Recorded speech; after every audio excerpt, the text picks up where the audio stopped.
একজন ভাই প্রশ্ন করেছেন যে ভাইয়া আমার বউয়ের রান্না ভালো হয় না, কিন্তু দৈনিকই বাধ্যতামূলকভাবে আমার বউয়ের রান্নার প্রশংসা করতে হয়।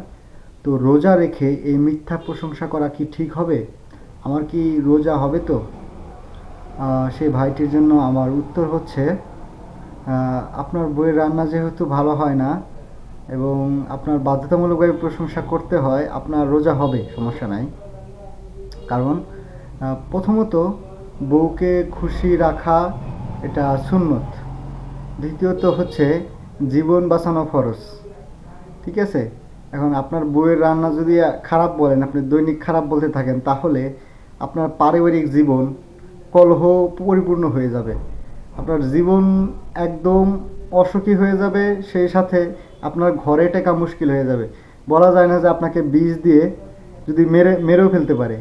তাই আপনার জীবন বাঁচানোর জন্য, সংসার বাঁচানোর জন্য, ঘরে শান্তির জন্য আপনার এই মিথ্যা প্রশংসা করা যাবে, উচিত।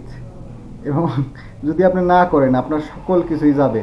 রোজা তো আপনার যাবেই, সে সাথে বলবে যে কালকে থেকে আমি রান্না করবো না, আপনার তোমার রান্না তুমি করে খাও। ঠিক আছে? সো আপনার রান্না করতে হবে সেহরির সময় উঠে।